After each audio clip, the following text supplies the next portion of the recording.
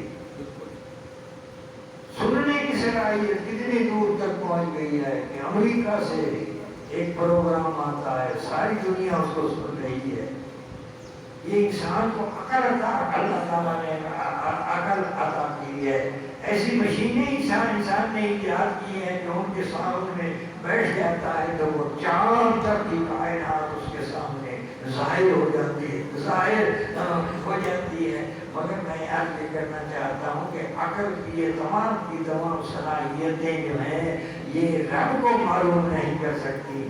اگر رب عقلوں سے مل جاتا تو بڑے بڑے فلاسفہ اور بڑے بڑے حکیم اور بڑے بڑے سائنسدان کبھی گمراہ نہ ہوتے، کبھی گمراہ نہ ہوتے۔ تو اب تک بندہ عقل کے ذریعے سے بھی نہیں پہنچ سکتا، رب تک بندہ جو ہے وہ عقل کے ذریعے بھی نہیں پہنچ سکتا۔ پھر اسے وجدان کی، الہام کی صلاحیت عطا کی ہے اللہ تبارک و تعالیٰ نے، قلب عطا کیا ہے، اور قلب کی پرواز جو ہے وہ وہاں سے شروع ہوتی ہے جہاں پر عقلوں کی پرواز جو ہے وہ بھی دم توڑ دیتی ہے، تو پھر قلب کی پرواز شروع ہوتی ہے۔ قلب میں بھی ایک آنکھ ہے، قلب میں کان بھی ہے، اس میں سننے کی صلاحیت بھی ہے، دیکھنے کی صلاحیت بھی ہے، دیکھنے کی صلاحیت بھی ہے، مگر قلب کی ساری صلاحیتیں بھی رب تک نہیں پہنچتی، رب تک نہیں پہنچتی ہیں۔ کیوں کہ رب وہ غیب ہے جو غیبوں کا بھی غیب ہے۔ یہ انسان کی ساری صلاحیتیں اسی جو عالم شہادت جو ہے اسی کے ساتھ ٹکراتی ہیں اور ٹکرا کر پاس ہو جاتی ہے۔ انسان پر کوئی ایسی صلاحیت انسان کے پاس موجود نہیں کہ یہ غیب کے اندر چھاتی مار سکے۔ نعرہ تکبیر، نعرہ رسالت، نعرہ حیدری، نعرہ غوثیہ، اللہ محمد چاریار حاجی خواجہ قطب فرید سلامت بابا اسلام۔ تو منزل تو یہ بتائی جا رہی ہے، اے بندے تیرا مقصود اللہ تعالیٰ کی ذات ہے۔ سبحان اللہ، سلامت بابا۔ تو ماننے سے پہلے جاننا ضروری ہے۔ ماننے سے پہلے جاننا جو ہے یہ ضروری، بندہ اسی کو مانتا ہے اس کو جانتا، جس کو جانتا نہیں اس کو مانتا بھی نہیں۔ ماننے سے پہلے جاننا پڑتا ہے نا، اگر بندہ جانتا نہیں تو مانتا بھی نہیں۔ بندے کی فطرت یہ ہے کہ بندہ اسی کو مانتا ہے جس کو وہ جانتا ہے، جس کو جانتا نہیں اس کو مانتا بھی نہیں، اسے وہ مانتا بھی نہیں۔ تو رب کو منوایا جا رہا ہے، تو ماننے سے پہلے تو جاننا ضروری ہے۔ بھائی دعوت دی جا رہی ہے، رب کو منوایا جا رہا ہے، بندے کو اللہ کی طرف بلایا جا رہا ہے، لیکن بندہ جو ہے اس کو پہلے جاننے کی ضرورت ہے، جانے کا تو مانے گا نا، اگر اسے جانے کا ہی نہیں تو مانے گا کیسے؟ بھائی جس کو جانتا نہیں نا اس کو نہیں مانتا، اس کو مانتا ہے جس کو جانتا ہے، بندہ اس کو مانتا ہے جس کو جانتا ہے۔ تو پیغام دیا جا رہا ہے، بھائی پیغام دیا جا رہا ہے، دعوت دی جا رہی ہے، اور دعوت کیا ہے؟ منظر بتائی جا رہی ہے، اور بندے کو بتایا جا رہا ہے کہ اے بندے تیری منظر جو ہے، تیری منظر، تیرا مقام جو ہے وہ بارگاہ الوہیت ہے، تو نے اپنے رب کو جاننا ہے، تو نے اپنے رب کو ماننا ہے، جاننا بھی ہے اور ماننا بھی، ماننا پہلے جاننا ہے پھر اس کو ماننا ہے، تو بندے سے رب کو منوایا جا رہا ہے، تو منظر تو بتائی جا رہی ہے، تو اگر رستہ ہی معلوم نہ ہو، منظر تک پہنچنے کے لیے رستے کی ضرورت ہوتی ہے نا بھائی، منظر کی تو خبر دی جا رہی ہے، تو رستے کی پتہ